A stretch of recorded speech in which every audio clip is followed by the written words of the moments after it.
السلام علیکم ورحمۃ اللہ وبرکاتہ. نحمده ونصلی علی رسولہ الکریم. اما بعد فاعوذ باللہ من الشیطان الرجیم. بسم اللہ الرحمن الرحیم. رب اشرح لی صدری وَيَسِّرْ لِي أَمْرِي وَاحْلُلْ عُقْدَةً مِّن لِّسَانِي يَفْقَهُوا قَوْلِي. اب ہم یہ دیکھیں گے شیطان کون ہے.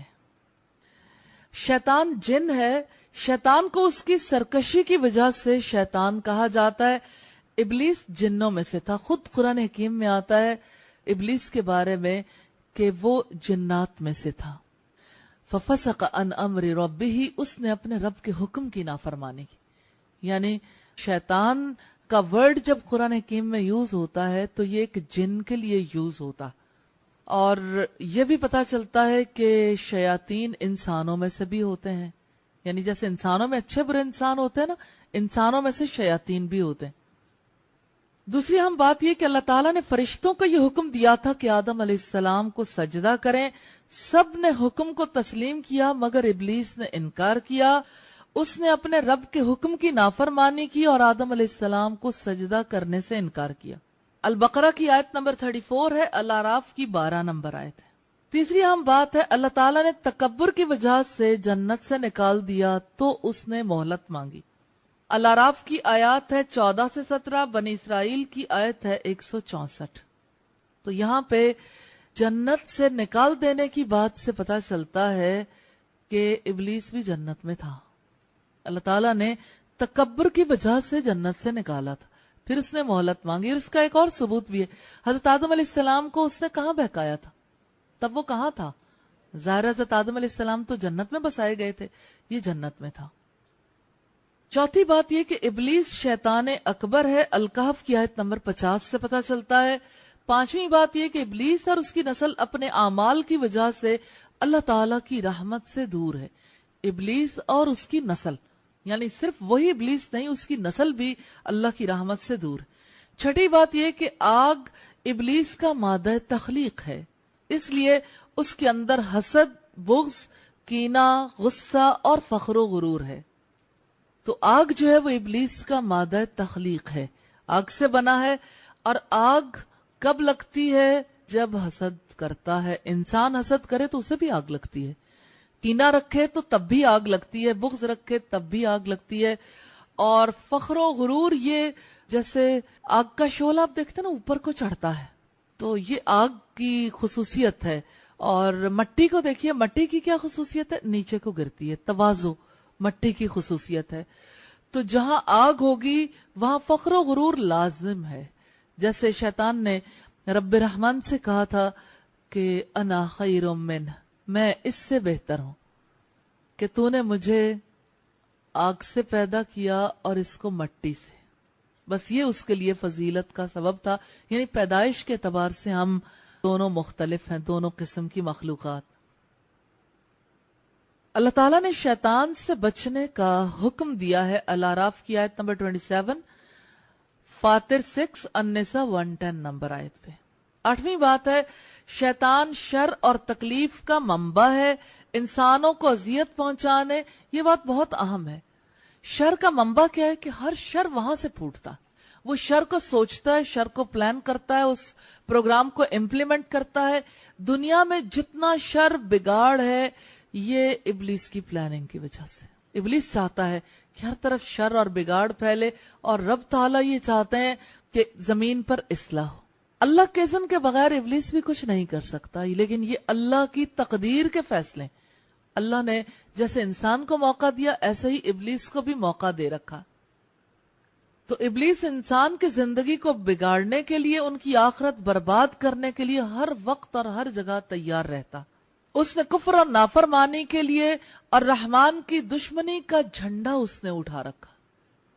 اس کی تخلیق میں بڑی حکمت ہے. حافظ ابن قیم رحمہ اللہ لکھتے ہیں شیطان کی بھرپور کوشش ہے کہ وہ انسان کو بندگی کے اعلیٰ مراتب سے گرا دے اور اللہ تعالیٰ نے اپنے انبیاء اور اپنے اولیاء کو بندگی کے درجات کے کمال تک پہنچنے کا موقع دے کر احسان کیا. اللہ تعالیٰ کے بندوں کو اس کے شر اور چالوں سے بچنے کے لیے اللہ کی پناہ لینی چاہیے. حافظ ابن قیم کی بات دیکھیے گا، شیطان کی کوشش ہے کہ وہ انسان کو بلند مراتب سے گرا دے. یہ ہے شیطان کا آبجیکٹو، اس کا طریقہ کار، کہ وہ چاہتا ہے کہ انسان کو جو رتبہ دیا گیا اس رتبے پر انسان نہ رہے. نویں بات ہے، اللہ تعالیٰ نے شیطان کو عبرت بنا دیا ہے. شیطان کے لیے لعنت ہے جہنم کی آگ میں ہمیشہ رہنا. یہ ہر اس شخص کے لیے عبرت ہے جو اس کے حکم کی مخالفت کرتا ہے اور اس کی اطاعت سے تکبر کرتا ہے اور اس کی نافرمانی پر اصرار کرتا ہے، جیسا کہ ابو البشر نے اللہ تعالیٰ کے حکم سے نافرمانی کی، پھر توبہ کی اور نادم ہو کر اپنے رب کی طرف لوٹے. سورہ طٰہٰ کی آیات 121 اور 122 اسی کی تصدیق کرتی ہیں. ابلیس کی تخلیق اور اس کی ایجاد میں بندوں کے لیے امتحان ہے. یعنی ابلیس کو اللہ نے کیوں پیدا کیا؟ بندوں کے امتحان کے لیے. اس کی زندگی کا مقصد کیا ہے؟ وہ اپنے لیے پیدا نہیں کیا گیا. اس کی زندگی کا مقصد امتحان ہے. اللہ تعالیٰ لوگوں کو ان کی جانوں کے معاملے میں امتحان میں ڈالتے رہتے ہیں، جیسا کہ رب تعالیٰ نے فرمایا وَلَنَبْلُوَنَّكُمْ بِشَيْءٍ مِّنَ الْخَوْفِ وَالْجُوعِ وَنَقْصٍ مِّنَ الْأَمْوَالِ وَالْأَنفُسِ وَالثَّمَرَاتِ وَبَشِّرِ الصَّابِرِينَ. ہم ضرور تمہیں آزمائیں گے. کس چیز سے؟ خوف سے، بھوک سے، جانوں، مالوں اور پھلوں کے نقصان سے. اور خوشخبری دے دو صبر کرنے والوں کو. تو اس زندگی میں انسان امتحان میں ہے. امتحان دو طرح کا ہوتا ہے، اللہ دے کے بھی آزماتا ہے اور لے کے بھی آزماتا ہے. جب دیتا ہے تب کیا آزمائش ہوتی ہے، انسان شکر گزار بنتا ہے یا نہیں. اور آپ دیکھیے عجیب بات، شکر کی بجائے بطر کہتے ہیں اطراہٹ کو، کہ انسان فخر و غرور میں مبتلا ہو جاتا ہے. اور جس وقت کچھ نہ رہے تو انسان مایوسی کا شکار ہو جاتا ہے. مایوسی کفر ہے. اسی طرح سے اللہ سے بدگمان ہو جاتا ہے. اسی طرح سے اگر انسان کو دیکھیں غم میں مبتلا ہو جاتا ہے، یعنی دوسرے لفظوں میں اپنے آپ کو سنبھال نہیں پاتا، ان کیفیات سے بچا نہیں پاتا. تو ایسی صفات ہیں جس کی وجہ سے انسان بھلائی پا سکتا ہے. اللہ کے رسول صلی اللہ علیہ وسلم نے ارشاد فرمایا، بندہ مومن کا حال بھی عجیب. جب اس پر مصیبت آتی ہے صبر کرتا ہے اور اجر پاتا ہے. جب اللہ تعالیٰ اسے نعمت سے نوازتے ہیں شکر ادا کرتا ہے اور اجر پاتا ہے. یعنی انسان کے لیے کیا لازم ہے کہ وہ ہر دو صورت میں اپنا توازن برقرار رکھے. شیطان کیا کرتا ہے؟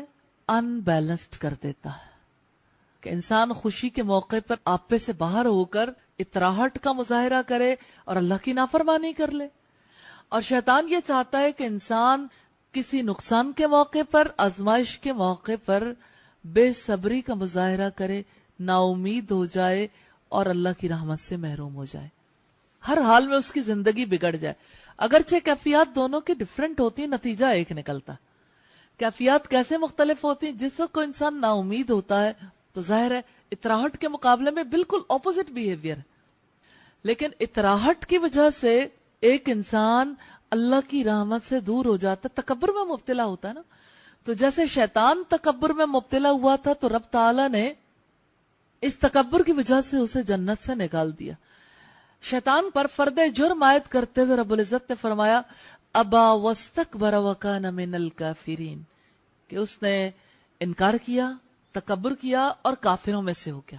یہی طریقہ کار ہر اس انسان کا ہے جو نعمت پانے کے بعد تکبر میں مبتلا ہو جاتا ہے. اب آپ دوسری طرف دیکھیے کہ ایک انسان سے جس وقت کوئی نعمت چھین لی جاتی ہے تو کس طرح سے وہ نا امیدی میں مبتلا ہو جاتا ہے کہ وہ نا امیدی کی انتہا پہ پہنچ جاتا ہے.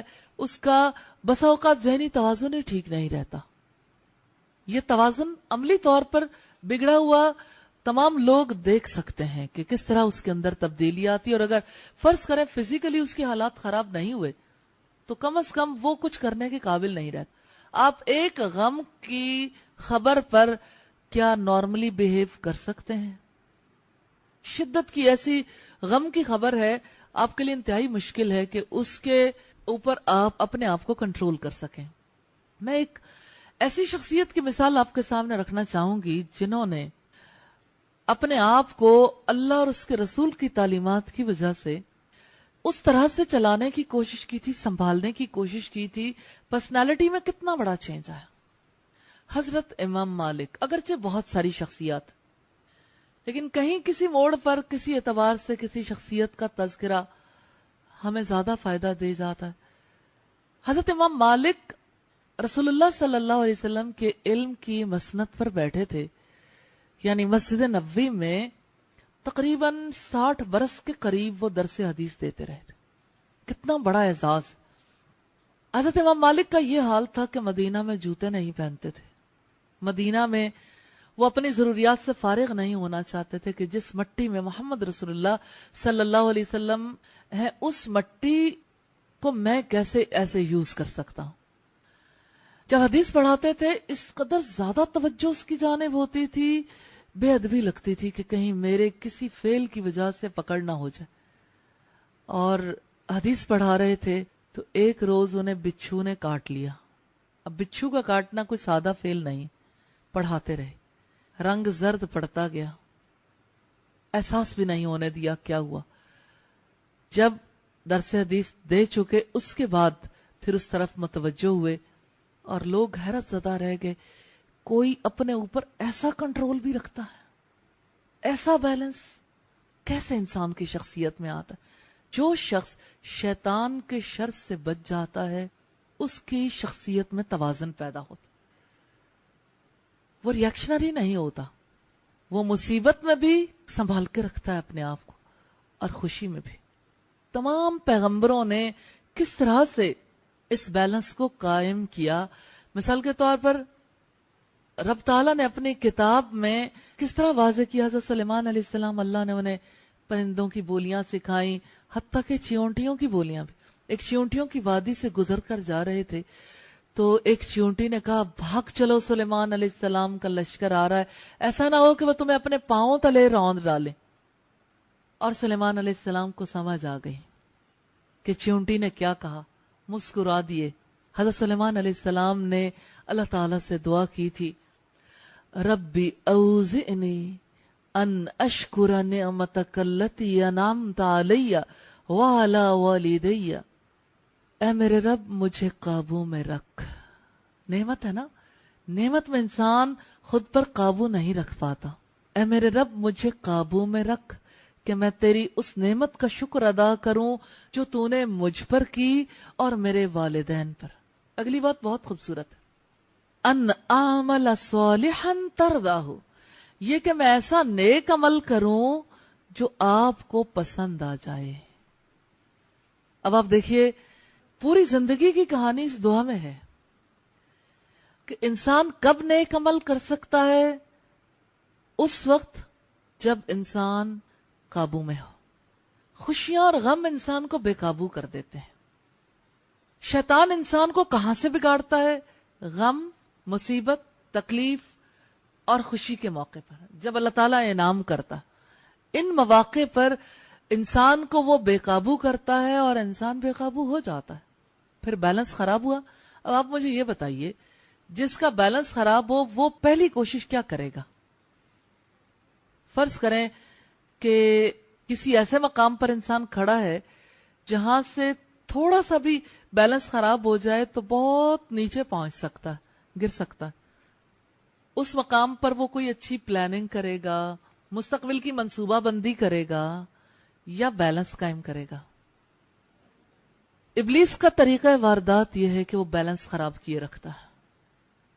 خوشی ملے تو اطراحٹ میں مبتلا کرتا ہے، اور غم ملے، مصیبت آئے تو انسان کو ڈپریسڈ کرتا ہے، رب سے بدگمان کرتا ہے.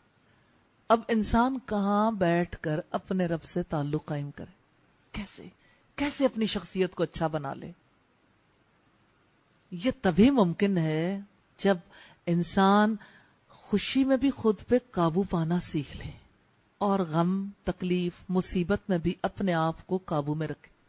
اللہ کی مدد کے بغیر یہ سب کچھ نہیں ہو سکتا. پیغمبر بھی اس حقیقت کو سمجھتے تھے. اس کے لیے دعا چاہیے لیکن دوا بھی. اسی وجہ سے آپ دیکھیں کہ جو مومن خوشی کے موقع پر اپنے آپ کو اطراحٹ سے بچا لیتا ہے، اس موقع پر شکر ادا کرتا ہے، اور غم کے موقع پر صبر کر لیتا ہے، وہ اونچی اڑان اڑتا ہے، کیونکہ اس کے پر کٹے ہوئے نہیں ہوتے. ابلیس پر کاٹ دیتا ہے. خوشی اور غم تو دو پروں کی طرح.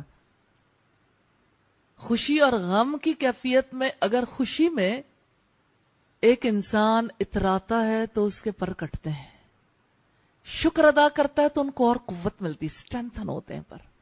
اور غم میں، مصیبت میں، تکلیف میں، دکھ میں ایک انسان اگر اللہ پر امید باندھتا ہے، اپنے معاملے کو اللہ کے حوالے کر دیتا ہے، صبر کرتا ہے، تو اللہ تعالیٰ کی طرف سے قوت ملتی ہے، انرجی، اس وقت انرجی ملتی ہے. اور اگر وہ صبر نہ کر پائے، بے صبری کا مظاہرہ کرے، تو لازماً وہ نا امید ہو جاتا ہے، اللہ سے بدگمان ہوتا ہے، اس کی پر کٹ جاتا ہے. تو شیطان انسان کی اڑان کے راستے میں حائل. شیطان نہیں چاہتا کہ انسان کا درجہ بلند ہو، وہ چاہتا ہے انسان اوپر جاتا جاتا بھی نیچے آ جائے. یہی شیطان کا طریقہ ہے واردات. انسان کا بیلنس برقرار نہیں رہنے دیتا. کرنے والا کام کیا ہے؟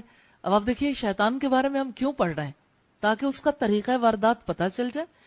آگاہی ملتی ہے نا، آگاہی سے انسان پھر بچنے کی کوشش کرتا ہے. اور اللہ تعالیٰ نے اپنی کتاب میں بھرپور طریقے سے ڈسکس کیا ہے شیطان کیسے کیسے حملہ آور ہوتا ہے. آگے ہم اس کے بارے میں بھی دیکھیں گے.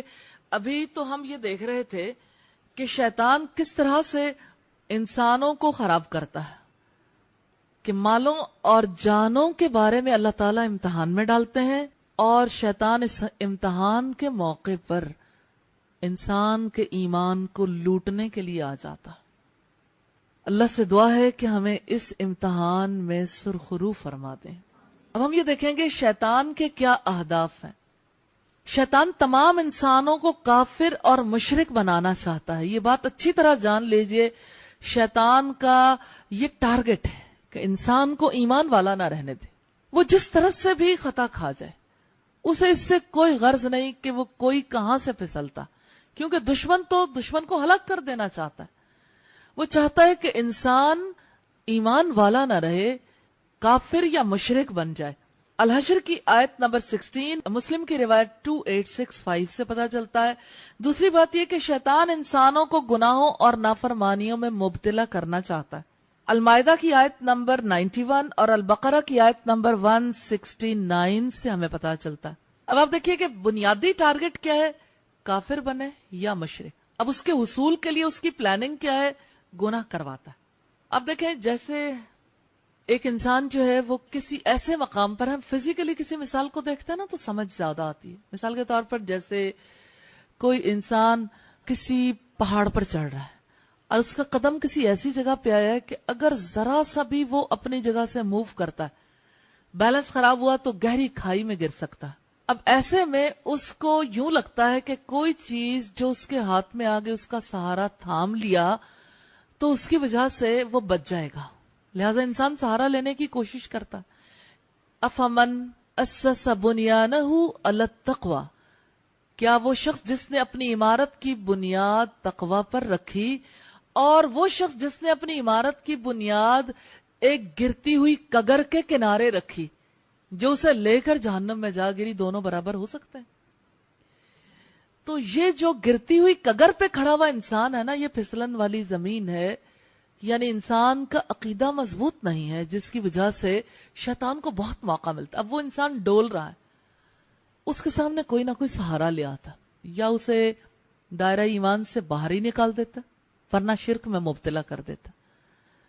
اس موقع پہ فلاں تمہارا سہارا ہو سکتا، فلاں کے پاس چلے جاؤ، فلاں کا سہارا تھام لو.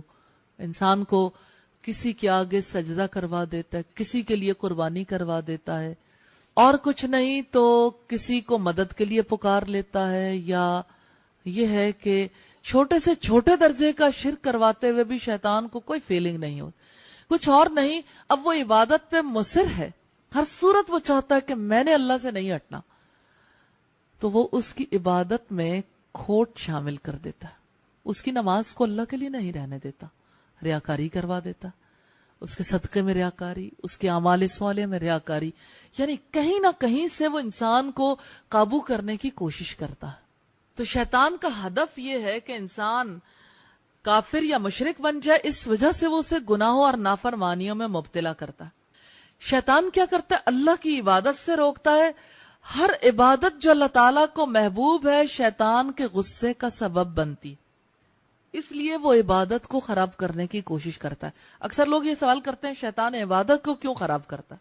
وہ خود عبادت گزار تھا، اب وہ خود عبادت نہیں کر رہا، نکل گیا اللہ کی رحمت سے، اب اسے ہر عبادت گزار برا لگتا، وہ عبادت کو خراب کرنے کی کوشش کرتا ہے۔ مسلم کی روایت ہے 2203، بخاری کی 461 نمبر روایت سے پتا چلتا ہے۔ چوتھا ہدف ہے شیطان انسان کو بدعات میں مبتلا کرتا ہے۔ سفیان ثوری کہتے ہیں بدعت ابلیس کو نافرمانی اور معصیت سے زیادہ پسند ہے۔ وہ کہتا ہے چلو وہ اللہ کی نافرمانی نہ کرے، چلو کوئی معصیت والا کام نہ کرے، بدعت کر لے، وہ یہ سمجھتا رہے میں نیکی کر رہا ہوں، لیکن وہ اللہ کی رحمت سے دور ہو جائے۔ کیونکہ نافرمانی سے تو انسان توبہ کر لیتا ہے لیکن بدعت سے کبھی توبہ نہیں کرتا، یہ اصول ہے۔ بدعات میں مبتلا انسان یہ سمجھتا رہتا ہے میں بالکل حق پر ہوں، وہ اپنے حق پر ہونے کو ثابت کرتا ہے، اپنی غلطی پر توبہ نہیں کرتا۔ یہ روایت غرائب و عجائب الجن لشلبی، یہ 206 نمبر صفحے پہ ہے۔ پانچواں ہدف ہے شیطان بندوں کو اللہ تعالیٰ کی اطاعت سے روکتا ہے۔ شیطان صرف کفر، گناہوں، نافرمانی اور بدعات ہی میں مبتلا نہیں کرتا، انہیں بھلائی کے کاموں سے روکتا ہے اور ہر بھلائی کے راستے میں بیٹھ جاتا ہے۔ الاعراف کی آیات 16-17، نسائی 2937 نمبر پر۔ چھٹی بات یہ ہے کہ شیطان انسان کے نفس اور بدن کو تکلیف پہنچاتا ہے۔ اس کی چند صورتیں ہیں، مثلا پراگندہ خواب شیطان کی طرف سے ہوتے ہیں۔ آپ کو کبھی برا خواب آیا ہے؟ اس کا مطلب ہے شیطان کا حملہ ہوا ہے، اور ہوتا ہے، کوئی بچا ہوا نہیں۔ پراگندہ خواب شیطان کی طرف سے ہوتا ہے۔ ابن ماجہ کی روایت ہے 3154، 3155، بخاری کی روایت ہے 6985 نمبر پر۔ دوسری بات یہ کہ گھروں کو آگ سے جلاتا ہے، ابو داؤد کی روایت ہے 4369۔ تیسری بات یہ کہ بچے کی ولادت کے وقت اسے ایذا دیتا ہے، مسلم کی روایت 2366، بخاری کی روایت 3286 اور 3431 سے پتا چلتا ہے۔ چوتھی بات یہ کہ طاعون کا مرض جنات کی وجہ سے ہوتا ہے، صحیح الجامع الصغیر والیوم 4 ہے پیج 90، اور ارواء الغلیل ہے والیوم 6 پیج 70 پر۔ پانچویں بات یہ ہے کہ حضرت ایوب کو جلد کی بیماری شیطان کی وجہ سے ہوئی، سورہ سعد کی آیت نمبر 41 سے پتا چلتا ہے۔ چھٹی بات یہ کہ استحاضہ یعنی خواتین کو جو پیریڈز کے علاوہ بلیڈنگ شروع ہو جاتی ہے شیطان کی ایڑ کی وجہ سے ہوتا ہے، ابو داؤد کی روایت ہے 267 اور نسائی کی روایت ہے 110 نمبر پر۔ ساتویں بات یہ ہے کہ بنی آدم کے کھانے پینے اور گھروں میں حصہ لے لیتا ہے۔ جب لوگ بسم اللہ نہیں پڑھتے تو کھانے میں شامل ہو جاتا ہے، جب دعا نہیں کرتے تو ہر جگہ پہ شیطان کو اس کا حصہ مل جاتا ہے۔ مسلم کی روایت 217، 2018، 2012 اور سلسلہ الصحیحہ والیوم 1 پیج 175 سے پتا چلتا ہے۔ آٹھویں بات یہ ہے کہ مرگی شیطان کے چھونے سے ہوتی ہے، یا مرگی کا مرض ایپیلیپسی کامن ہے، بہت یعنی لوگوں کو یہ ڈیزیز ہوتی ہے، شیاطین کے عمل دخل کی وجہ سے ہوتی ہے۔ نویں بات یہ کہ جن انسان کے اندر داخل ہو جاتے ہیں، یہ ثابت شدہ بات ہے جس پر علماء اہل سنت والجماعت کا اتفاق ہے۔ البقرہ کی آیت نمبر 275 ہے، بخاری کی 3281 اور مسلم کی 2175 نمبر پر ہے۔ دسویں بات یہ کہ موت کے وقت شیطان انسان کو مخبوط الحواس کر دیتا ہے، نسائی کی روایت ہے 5104 نمبر پہ۔ ساتویں اہم بات ہے شیطان اور انسان کے درمیان معرکہ جاری ہے۔ پہلی بات تو یہ کہ شیطان انسان کے بدن میں خون کی طرح دوڑتا ہے، اللہ کے رسول صلی اللہ علیہ وسلم نے خبر دی ہے، یعنی شیطان کے عمل دخل میں کبھی کمی نہیں آتی۔ مسلم کی روایت 2815 اور احمد کی روایت 11506 سے ہمیں پتا چلتا ہے۔ دوسری اہم بات ہے شیطان بتوں کی بندگی کرواتا ہے، ابراہیم کی آیات ہیں 35-36، اور شیطان مصوری کرواتا ہے، مسلم کی روایت ہے 2110، مسند احمد کی روایت 308 نمبر پر. چوتھی بات یہ، شیطان موسیقی کی عادت ڈلواتا ہے جو شیطان کا قرآن ہے. سورہ لقمان کی آیات ہیں 6, 7, بنی اسرائیل کی 64 سے پتہ چلتا ہے. ترمذی کی روایت ہے 2213, 1282 اور ابن ماجہ کی روایت 2168 سے پتہ چلتا ہے. مجموع الزوائد کی والیوم 8 پیج 122 کی روایت سے پتہ چلتا ہے. پانچویں بات یہ ہے کہ شیطان انسان سے شرک کرواتا ہے. شرک کی متعدد صورتیں، مثلا مردوں سے دعائیں مانگنا، غیر اللہ کے لیے نظر مانگنا، نجومیوں کے پاس جانا، شیطان کے دوستوں سے ڈرنا، غیر اللہ سے رغبت رکھنا، امیدیں باندھنا، ان پر توکل کرنا وغیرہ. یہ چیزیں کامن ہیں. انسان جب اللہ کے سوا دوسروں سے ڈرتا ہے تو شیطان کے لیے کام کرنا آسان ہو جاتا ہے. اسی طرح اللہ کے سوا دوسروں سے رغبت رکھتا ہے، امید رکھتا ہے، تو شیطان کے لیے یہ موقع بڑا آسانی کا ہوتا ہے. ایسے موقع پر انسان پر حاوی آ جاتا ہے. اب ہم یہ دیکھیں گے کہ شیطان کے دوستوں کی کیا علامات ہیں. شیطان کے دوست رسول اللہ صلی اللہ علیہ وسلم کی سنت سے خوش نہیں ہوتے، بدعات سے راضی ہوتے ہیں اور ان پر قائم رہتے ہیں. اور بدعت کیا ہے؟ ہر وہ کام جو نیکی سمجھ کے کیا جائے لیکن وہ رسول اللہ صلی اللہ علیہ وسلم کی سنت سے ثابت نہ ہو. یعنی دین میں نیا طریقہ ایجاد کرنا جو اصل دین میں نہیں ہے وہ بدعت ہے. مثال کے طور پر شادی بیاہ کی رسومات میں بہت ساری بدعتیں، مرگ کے موقع پر کوئی بدعت ہے، رسم قل، رسم چہلم وغیرہ وغیرہ. اور اسی طرح سے جیسے عیدیں دو ہیں، عید الاضحیٰ اور عید الفطر، لیکن تیسری عید عید میلاد النبی یہ بدعت ہے. اسی طرح سے جیسے بدعات میں بہت سارے اور امور ہیں، نظر نیاز میں بہت ساری ایسی چیزیں آ جاتی ہیں جو پھر بدعات میں آ جاتی ہیں، بہت ساری چیزیں شرک میں آ جاتی ہیں. دوسری بات یہ کہ شیطان کے دوست ناپاک رہتے ہیں. پہلا طریقہ کیا ہے؟ سنت سے خوش نہیں ہوتے، بدعت سے خوش ہوتے ہیں. دوسری بات یہ ہے کہ شیطان کے دوست ناپاک رہتے ہیں، وضو یا پاک رہنا پسند نہیں کرتے. اور ناپاکی کیسے لاحق ہوتی ہے؟ اس کے بہت سارے طریقے ہیں جو ہم دیکھیں گے. پہلی بات یہ، اور آپ نے اپنے آپ کو دیکھنا ہے.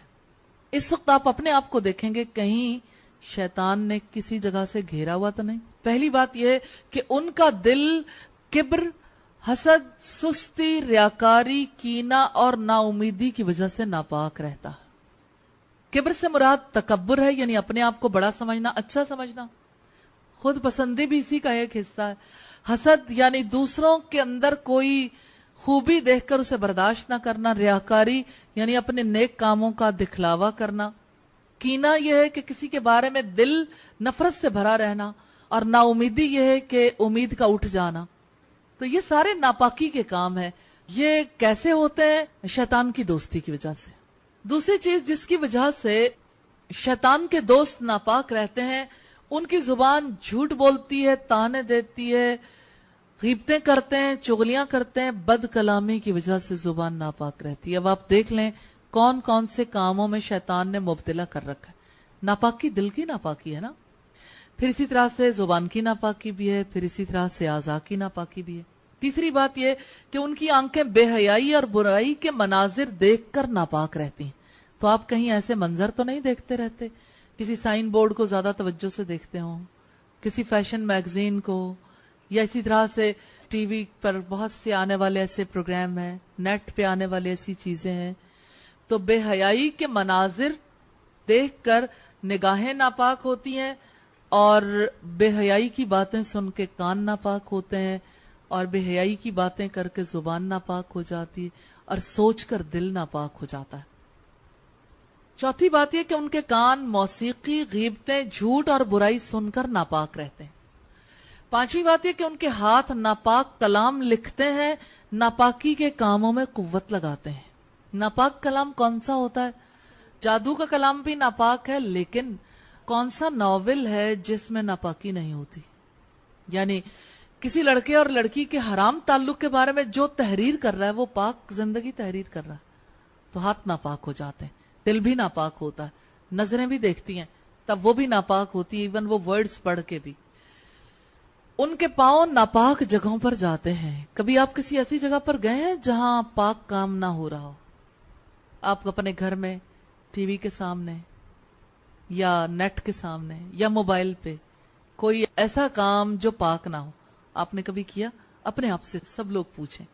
شیطان کے دوستوں کے پاؤں ناپاک جگہوں پر جاتے ہیں. ان کا لباس اللہ تعالیٰ کی پسندیدہ صفت حیا سے عاری ہوتا. اپنے لباس کو دیکھیے. شیطان کے دوست کی علامت تو نہیں ہے. پھر ان کی مجلس ناپاک ہوتی ہے، یعنی مجلس میں پاکیزگی والا کوئی کام نہیں ہوتا. مجلس بے حیائی کی باتوں پر یا برائی کی باتوں پر مشتمل ہوتی ہے. وہ حرام مال کماتے ہیں اور حرام جگہوں پر خرچ کرتے ہیں. وہ ناپاک طریقہ زندگی اختیار کرتے ہیں. لائف سٹائل کون سا ناپاک؟ آپ کے یہاں ایک بڑا مشہور کیپشن ہے چینجنگ لائف سٹائل، اور پھر ایسی ایسی واہیات تصویریں لگائی جاتی ہیں کہ انسان اپنی جگہ پہ خود ہی غرق ہونے لگتا ہے کہ کاش نظر ہی نہ پڑی ہوتی. لیکن سائن بورڈز اپنی طرف توجہ مبذول کرواتے، اچانک کسی نہ کسی جگہ پہ نظر اٹھتی ہے تو ناپاک ہو کے واپس پلٹ آتی ہے. تو یہ لائف سٹائل یعنی پورا طریقہ زندگی جو ہے وہ پاکیزگی والا طریقہ زندگی نہیں ہوتا، ناپاک طریقہ زندگی اختیار کرتے ہیں. المجادلہ کی آیت نمبر 19 ہے. اب ہم یہ دیکھیں گے کہ شیطان انسان کو کیسے گمراہ کرتا ہے. یعنی اس کی ٹارگٹ آڈینس تو ساری موجود ہے، پوری دنیا میں بکھری بھی ہے، لیکن وہ کس طریقے سے انسان کو ڈی ٹریک کرتا، اس کے ٹریک سے صراط مستقیم سے کیسے ہٹاتا ہے. نمبر 1، باطل کو مزین کر کے دکھاتا ہے اور برائی کے فائدے دکھاتا ہے. مثلا آپ دیکھیں کہ کوئی کام ہے، آپ کو لگتا ہے کہ یہ کمتر درجے کا ہے یا یہ کہ دوسرے درجے کا ہے. پہلے درجے کا کام تو نبیوں والا کام ہے، لیکن پھر آپ کو اس دوسرے تیسرے یا آخری درجے کے کام میں اتنی خوبیاں نظر آتی ہیں، اس کے یہ فائدے ہیں، یہ ہیں، یہ ہیں.